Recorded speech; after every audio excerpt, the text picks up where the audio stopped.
Buenos días, amigos de Vea Canal y de su programa Conversemos. Karina González de Rotman es mi nombre. Hoy es un día muy triste para la familia Rotman.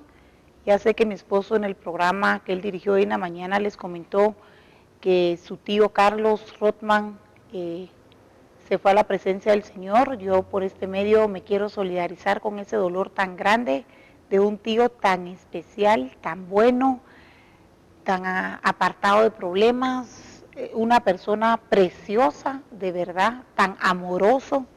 Le doy mi más sentido pésame a sus hijos, a su esposa, a sus hijas, a sus hijos, a su esposa, a mi suegro, a todos mis cuñados.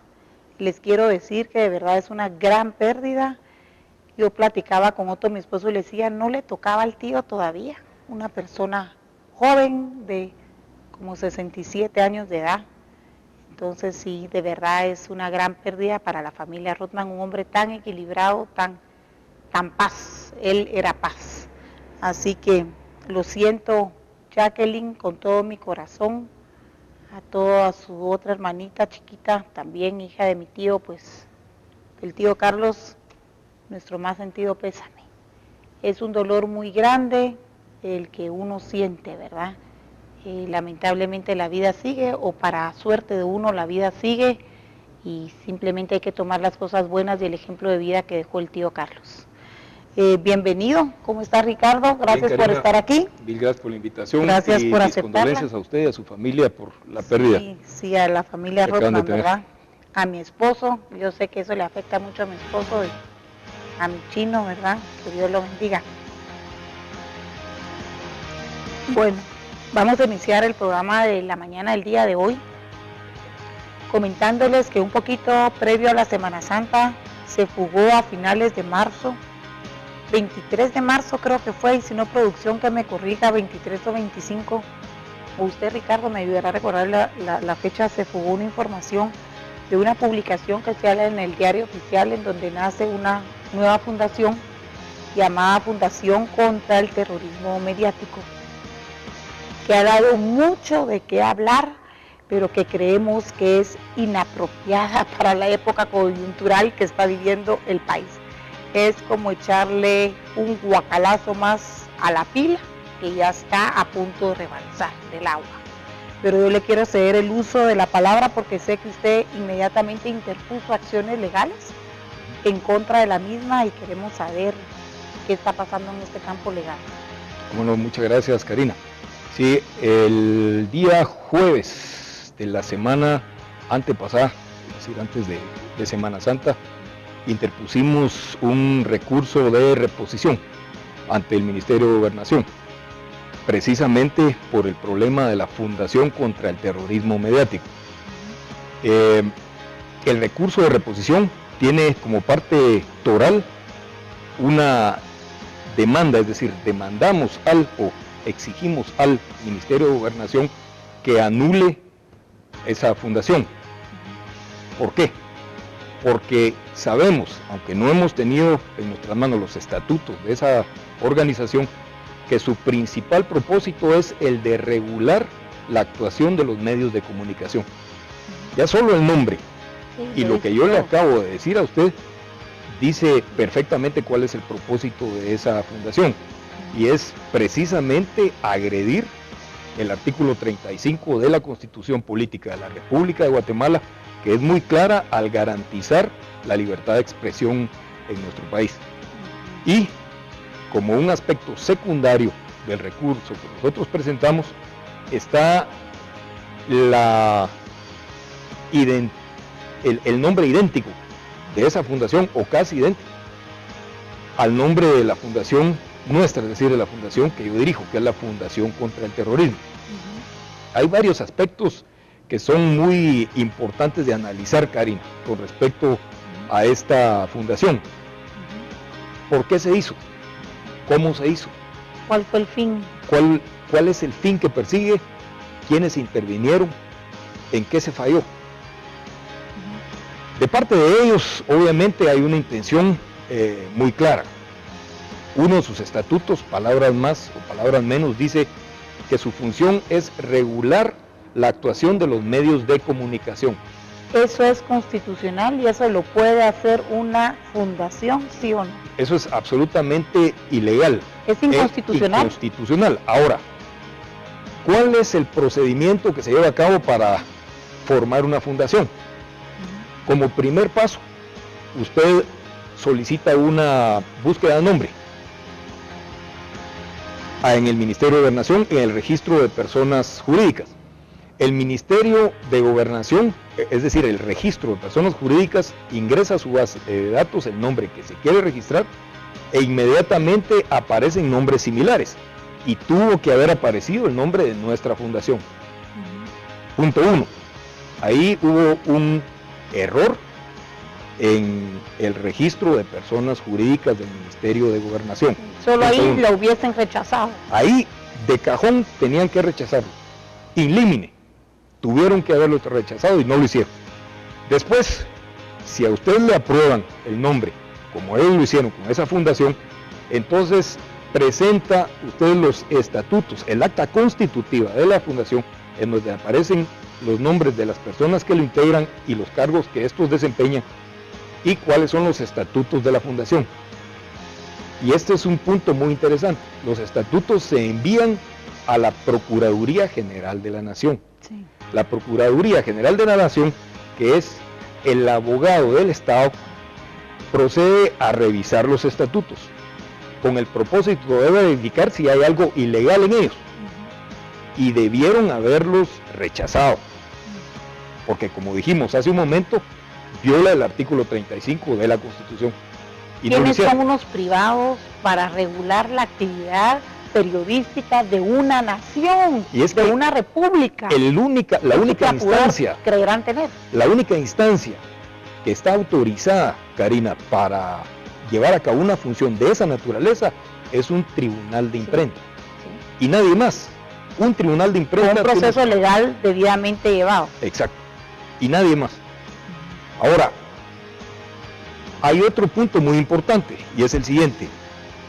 El día 26 de marzo, el editorial de Prensa Libre indica que el Ministerio de Gobernación le consultó con respecto a esa fundación y sus estatutos al Procurador de los Derechos Humanos, Jorge de León Duque.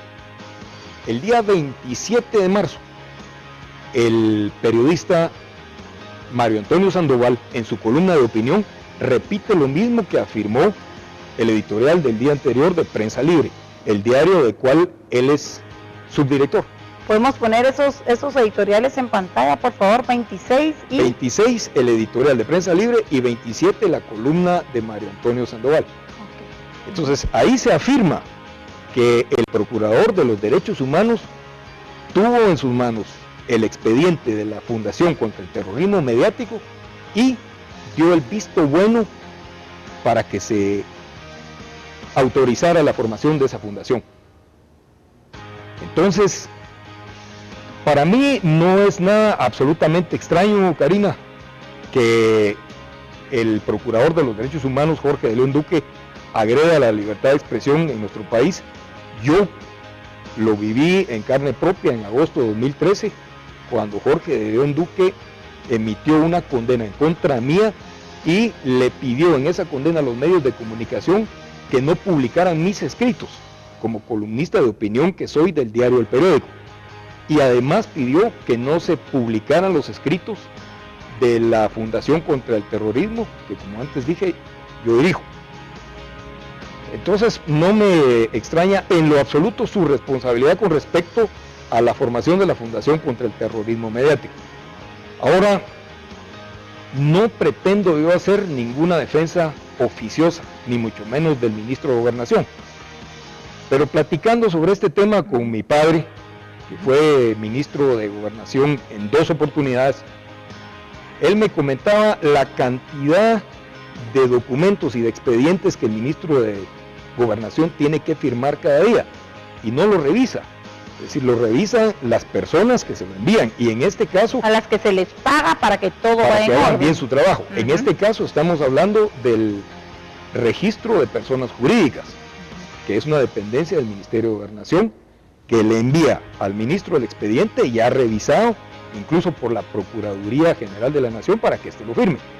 Repito, no es ninguna defensa oficiosa la que yo estoy haciendo de él, pero es obvio que hay varias instancias que cometieron errores que pareciera que fueron a propósito.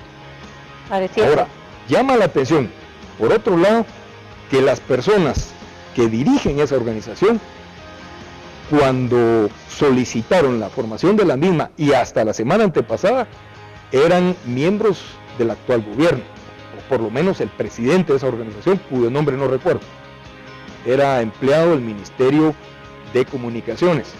Y llama mucho la atención también que el presidente de la República se haya pronunciado con respecto a este tema. Y él incluso tomó la molestia de narrar una conversación que tuvo con el ministro de Comunicaciones, en la que el ministro de Comunicaciones le explicó a él que ya había prescindido de los servicios de este señor, el presidente o director de la Fundación contra el Terrorismo Mediático. ¿Por qué el presidente sale a defender, no a defender, sino que se manifiesta con respecto a este problema, cuando no es algo que tenga que ver con la jerarquía de él? Como la vicepresidenta, por ejemplo, no tiene absolutamente nada que hacer defendiendo un negocio para supuestamente descontaminar el agua de Amatitlán. Entonces llama mucho la atención la actuación de los dos, porque es una sobreactuación.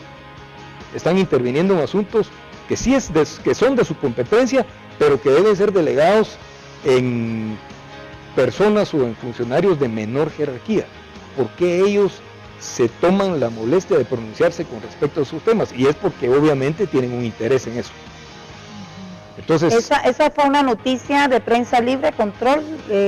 Yo creo que esas declaraciones del señor presidente es buena ponerlas en televisión, por favor. Fue Prensa Libre inmediatamente en esos días. Correcto, sí. Yo recuerdo haberlo visto en algún noticiero. Entonces él se tomó la molestia de pronunciarse en ese sentido. ¿Por qué? Si es supuestamente un asunto del cual debe hacerse cargo alguien de menor jerarquía, o en todo caso el director del registro de personas jurídicas y no el presidente de la República. Tal vez por el nivel del impacto nacional y los diferentes titulares y todo lo que se habló en cuanto al tema desde que salió a luz a finales del mes de marzo, porque pareciese ser que algún militar o algún grupo de civiles y militares pudiesen estar detrás de esta confabulación en contra de toda una nación para callar investigaciones, muy probablemente a civiles, a militares, a burócratas, a políticos, durante esta época justo en la que vamos a entrar el próximo mes. Mire, pareciera incluso que podría haber alguna incidencia en cuanto a lo que los medios de comunicación digan. Esto fue lo que dijo el periódico, perdón que lo interrumpa, el periódico saca toda esta nota, no eliminará la Fundación contra libre expresión. No, fue una declaración que él dio posteriormente a esta que se está pasando ahora en pantalla. Él después dio una explicación en donde afirmó que el ministro de Comunicaciones le había expresado que ya había despedido al director de la Fundación contra el Terrorismo Mediático, que trabajaba hasta ese día en el Ministerio de Comunicaciones y Obras Públicas. Entonces, ¿cuál es la intención de esa organización? Y digo cuál es porque aún existe, está en vigencia. Recordemos que... ¿Está suspenso o sí está en vigencia para poder trabajar libremente? Al día de hoy, el estatus de la acción que presentamos nosotros en el Ministerio de Gobernación es la siguiente. Se nos dieron 5 días hábiles, es decir, tenemos hasta el día de mañana para nosotros presentar nuestros argumentos y que la contraparte presente sus argumentos. También nosotros, para mientras no está en suspenso. Para mientras, sí, no está en suspenso. O sea que seguimos con el peligro de la violación a la libertad de expresión. No se ha anulado todavía esa fundación, ni se ha dejado en suspenso. Eso no se explica en ningún lugar del memorial que nos hizo llegar el Ministerio de Gobernación. ¿Tendrá alguna página en internet la Fundación contra el Terrorismo Mediático para que la podamos poner en pantalla? Por ejemplo, su fundación tiene una página en internet. Tenemos una página en Facebook y una página en construcción en internet. Y sí, difundimos cuáles son nuestros principios, nuestros objetivos. O sea, que esta fundación debería de tener una, debería tener una, creo.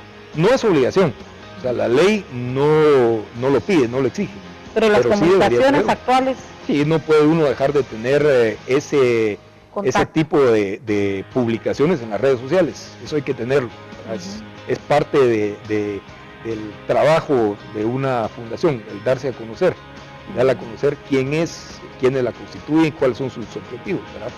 Llegó a mis oídos, creo que debo de denunciarlo, pero llegó a mis oídos, y creo yo que la fuente es fidedigna, llegó a mis oídos la semana pasada, antes de la Semana Santa, que aparentemente están involucrados burócratas, servidores públicos actuales, de muy alto nivel, en la creación de esta fundación, poniendo testaferros.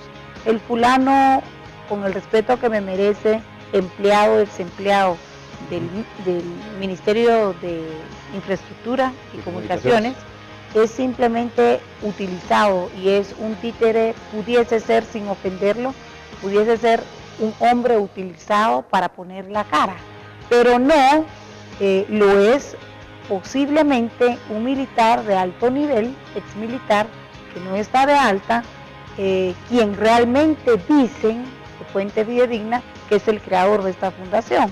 Imagínense el golpe para la República y para la democracia.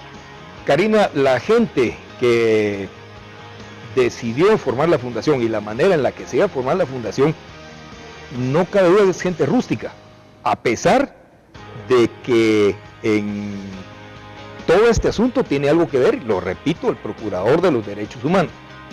Y eso está en prensa libre, no me lo estoy inventando yo. Ahora, esto es lo que dijo el presidente. Si hay algún, ni con lento el dedo tan lejos, si hay algún señalamiento a nosotros por haber tratado de coartar la libre expresión, yo estoy abierto para recibirlo. Eso fue lo que dijo él. No es eso, Karina, pero posteriormente a esas declaraciones, él expresó lo que yo le dije hace un rato, o sea, que era trabajador del Ministerio de Comunicaciones, la persona que dirige la fundación. Y eso lo sacó Prensa Libre y está en una página par, mano derecha. Hay todo un croquis, creo yo, y además la velocidad con la cual fue aprobada. ¿Cuánto se tardó usted en poder...? Eso lleva meses, Karina. No, lleva pocos días. Entrega uno papeleo, le regresan papelería de vuelta, tiene uno que hacer enmiendas, entregarlas nuevamente, y es con todos, no solo con nosotros, pues así es, lleva varios meses. Ese es el procedimiento. Eso lleva varios meses. Ahora, llaman la atención también lo rústico de las personas que armaron el andamiaje de esa fundación, porque lo que menos debieron haber hecho fue usar ese nombre, porque inmediatamente encendió la alarma, encendió la alarma de la prensa. ¿Quién descubre esto? ¿Quién es la persona que descubre esto? A mí me habló una periodista de Emisoras Unidas, y me habló el mismo día que salió publicado el edicto en el Diario de Centroamérica, es decir, en el diario oficial. Me llamó a mí para preguntar si yo sabía algo al respecto, le comenté que no sabía absolutamente nada y nos comenzamos a movilizar para averiguar de qué se trataba el asunto. Y pues el resto ya es historia conocida. Ahora, ¿qué hubiera pasado si ellos, Karina, por ejemplo, le hubiesen puesto a la fundación para la libertad de los guatemaltecos, punto? No hubiera llamado la atención y hubiera seguido su trámite, lo hubiera concluido y habría comenzado a trabajar y no hubiera levantado ninguna sospecha. Yo creo que fue, por un lado, afortunado para toda Guatemala que le hayan puesto un nombre que se conoce y que se reconoce y que llama mucho la atención, como es el nombre de nuestra fundación, Fundación contra el Terrorismo, que dio lugar a que se le diera un seguimiento y que después sucediera pues lo que ha sucedido hasta el día de hoy. Ahora, me llama a mí mucho la atención, Karina, ¿por qué las organizaciones de prensa, como la Asociación de Periodistas de Guatemala, por ejemplo, no ha hecho nada? Yo creo que la APG sí ya se pronunció en la nueva junta directiva del nuevo presidente. Pero yo me refiero, Karina, a actuar en a mí me llegó un comunicado al celular. Pero yo me refiero a actuar acciones legales con valentía. Ah, sí, no lo han hecho. Se fueron a sentar. La Cámara de Periodismo de Guatemala también. Sí. ¿O interpusieron ya algo ellos? Que yo sepa, no. Pero la APG lo primero que hizo fue correr con Iván Velázquez e irse a sentar con el jefe de la CICIG y darle la queja a él. Cuando existen herramientas legales que están a nuestro alcance para contrarrestar estas agresiones contra la Constitución.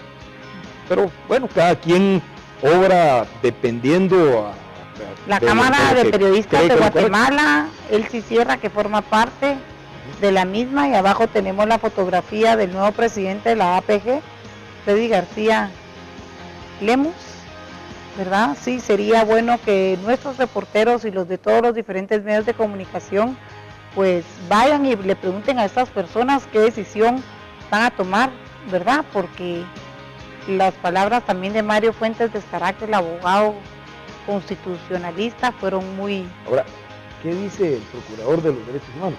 Es dudoso y asusta, dice. Pero él sabía, y él dio el visto bueno según Prensa Libre.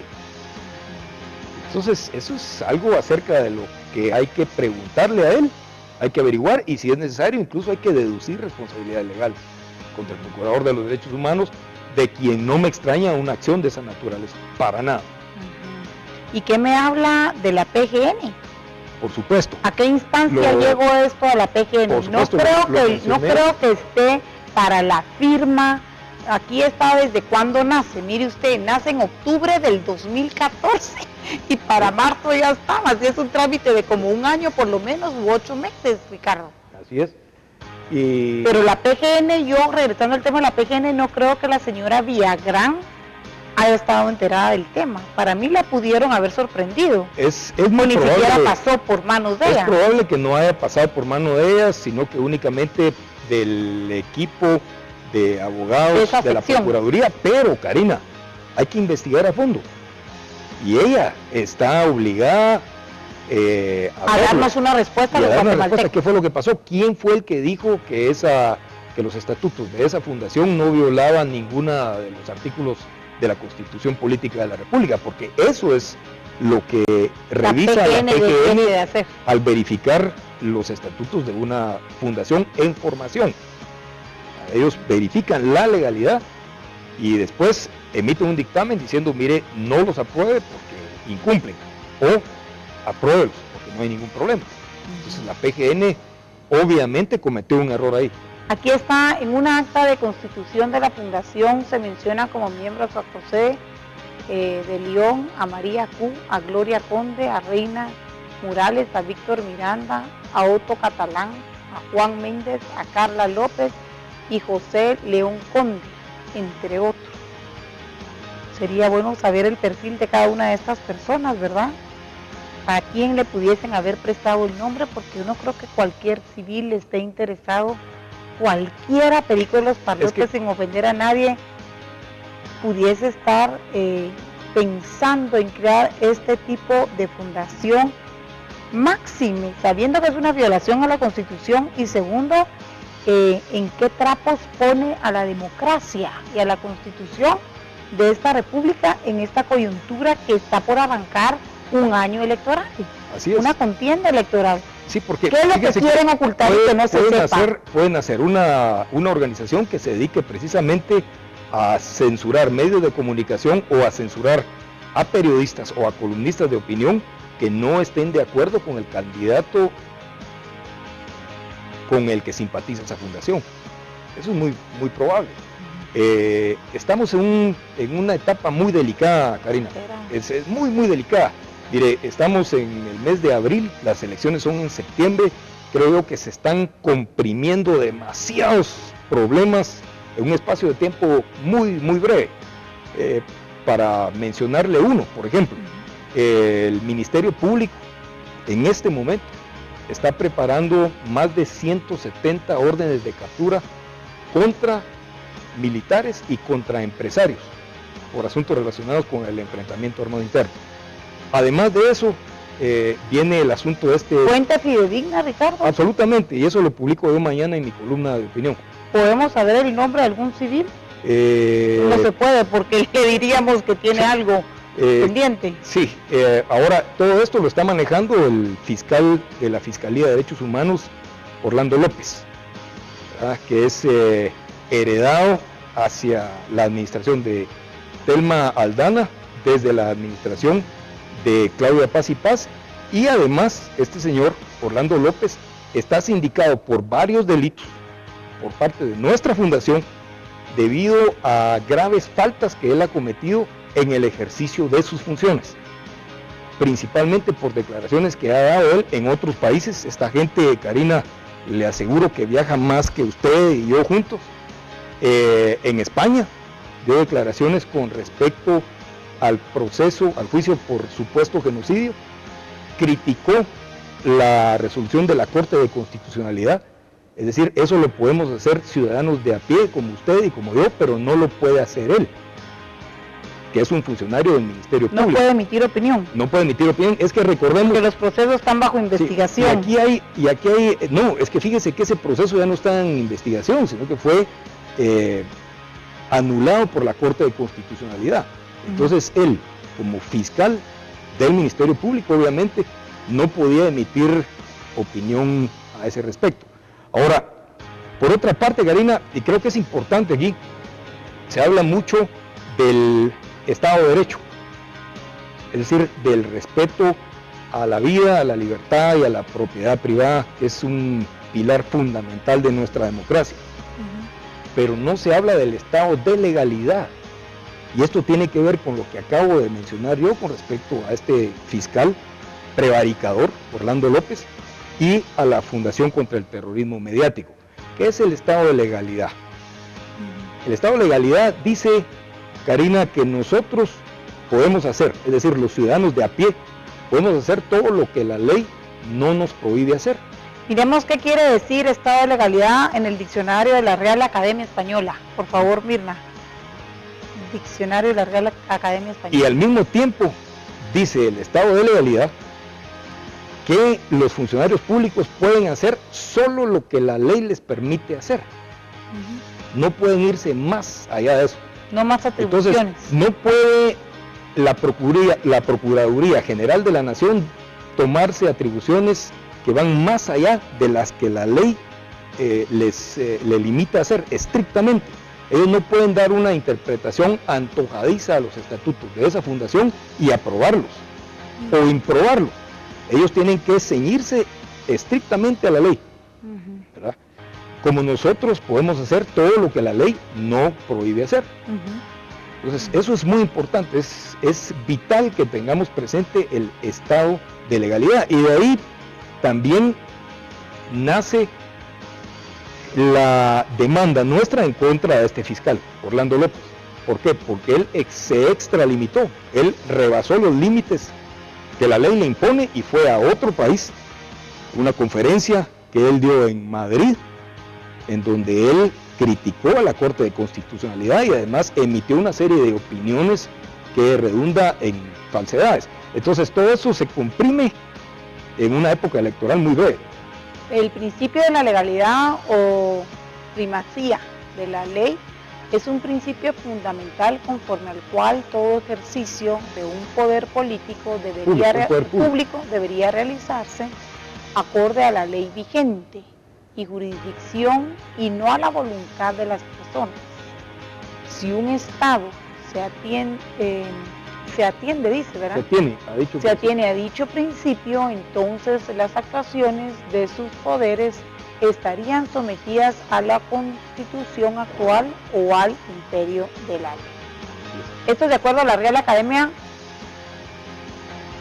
Entonces, si eso lo traducimos nosotros a un lenguaje profano, es el lenguaje que manejamos quienes no somos abogados, no es mi caso, es exactamente lo que le decía hace un momento.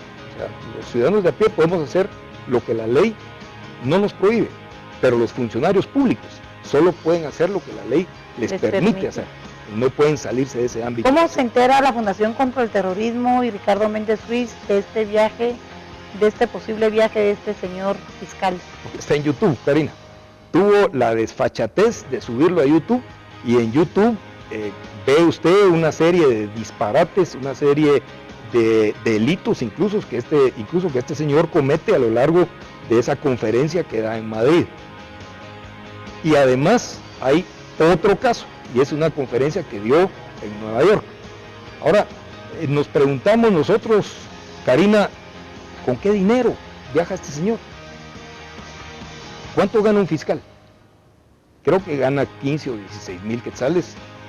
¿Es un dinero que le está dando el Ministerio Público para que él viaje y vaya a emitir estas opiniones? No creo. El Ministerio Público está desfinanciado. Sí. Por otro lado, le está dando ese dinero a alguna organización extranjera que apoya a los grupos que apoyan la idea del supuesto genocidio. Entonces eso se llama recibir prebendas, y eso es ilegal.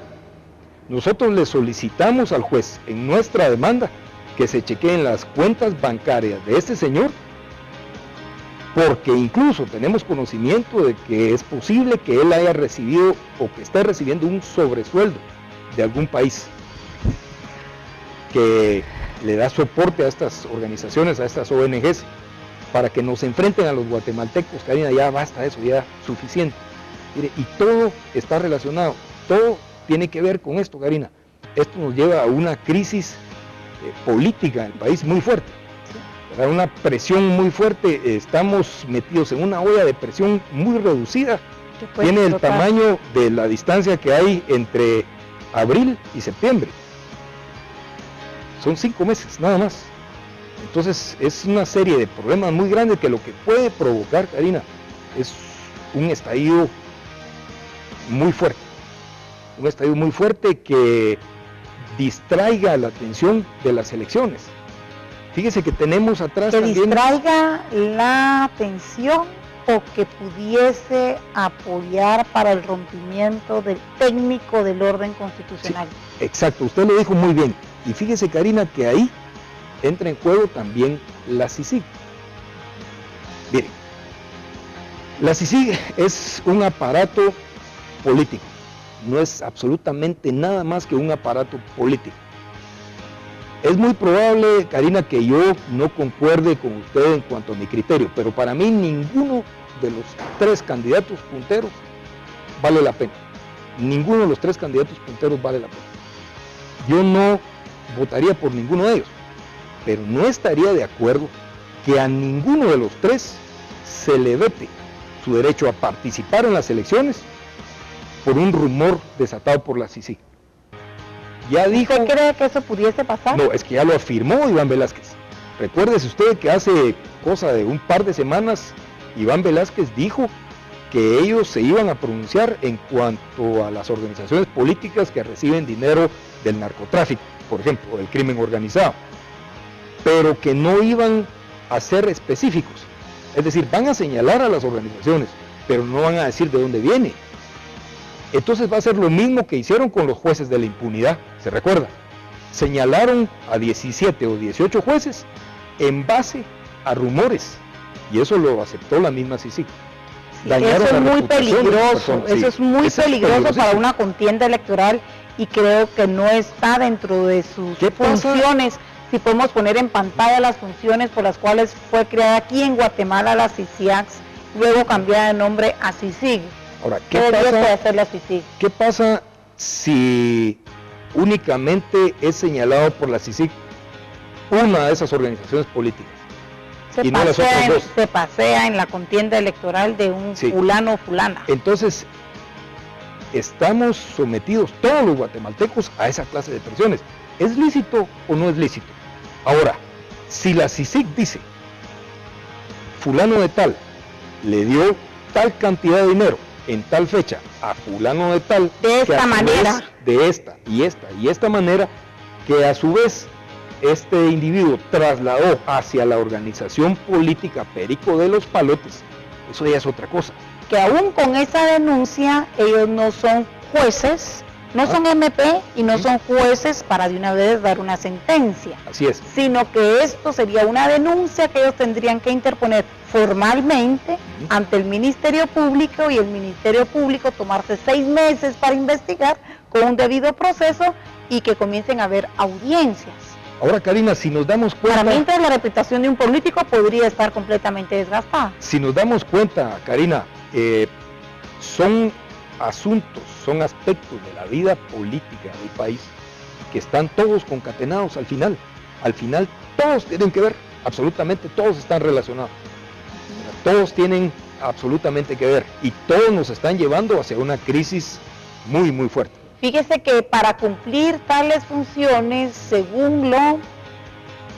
Perdón que estoy algo seguida, Bernice. Según lo... previsto en el acuerdo, la CICIG está facultada para asesorar técnicamente a los organismos estatales encargados de la investigación penal, particularmente al Ministerio Público, ¿verdad? Ok, no está, yo creo que no queremos ver los guatemaltecos si regresamos al set. Lo que sí no queremos ver los guatemaltecos nuevamente es la CICIG de Carlos Castrezana, que llamaba una conferencia de prensa en un hotel, sentaba a nuestros funcionarios públicos pagados con los impuestos de los que sí tributan en Guatemala, les iba a poner el dedo encima, hacía una presentación en PowerPoint, acusaba, investigaba, sentenciaba y condenaba. Ahora, eso sí de plano no lo queremos ver. ¿Sabe cuál es el principal problema, con tantísimos errores de Castrezana? ¿Sabe cuál es el principal problema, Karina? Y es que errores los han tenido todos, hasta este señor Velázquez que está ahora dirigiendo la CICIG. Fíjese que es cierto, tiene su estado de legalidad, fíjese, qué interesante, la CICIG, y usted acaba de leer uno de los límites que tiene la CICIG, o sea, ¿para qué vino? Asesorar técnicamente. Pero sin embargo, fíjese que cómo y por qué fue planeada la CICIG. La idea de la CICIG fue concebida con el propósito de perseguir a oficiales del ejército por asuntos relacionados con el enfrentamiento armado interno. ¿Será que Alfonso Portillo habrá pensado esto? Porque eso nace en el SRG. No, lo pensó Edgar Gutiérrez, no Alfonso Portillo. ¿Cree usted? Sí, y después eso migró, porque no pudieron darle esa tónica, migró a la CICIG que conocemos ahora. Pero al final, analizando, Karina, al tenor del tiempo, si la CICIG tuvo éxito en cuanto a la persecución de militares, o si no tuvo éxito, nos damos cuenta que sí. ¿Por qué?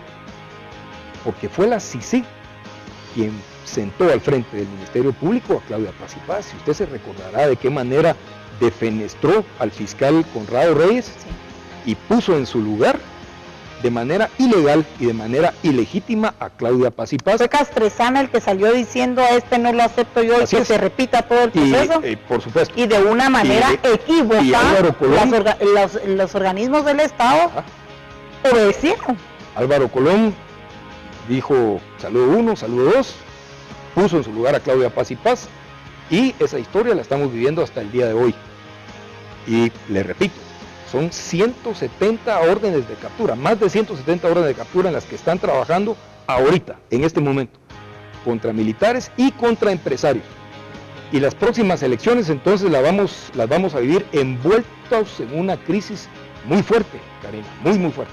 Una crisis muy fuerte como república, ¿verdad, Ricardo? Sí, así es. Pero ¿no será que nos conviene somatarnos para levantarnos? Yo creo que no. ¿O esta cosa se compone sin somatón? Mire, Karina, si somatarnos implica violencia, yo creo que no. Sí, pero no hay un problema muy grande, y es el siguiente. Se está hablando de capturar a oficiales del ejército que no son gente de la edad del general Ríos Montt, o de la edad del general López Fuentes, o del general Rodríguez. Estamos hablando de oficiales del ejército que, sin ser ancianos, que no son ancianos, que tal vez son viejos, como yo, pero no son ancianos, y que no son mancos, Karina. Entonces, que son hombres. Una persona acorralada, Karina, sí. Una persona que tiene mucho que perder, como lo es su libertad, sí. Una de las cosas más importantes de esta vida es la libertad. Se puede tornar peligrosa. Se puede tornar peligrosa. Entonces, yo repito, sí, vamos a vivir un año electoral muy, muy importante, muy interesante, muy conflictivo, y ojalá, Karina, ojalá que no sea un año electoral violento. Estamos viendo con la formación de la Fundación contra el Terrorismo Mediático que hay gente rústica y gente torpe. Ahora yo quiero regresar después de una pausa y le quisiera preguntar. ¿No será que esta gente que se puede sentir acorralada por estas posibles órdenes de captura son los cerebros detrás de esta Fundación contra el Terrorismo Mediático? Absolutamente no.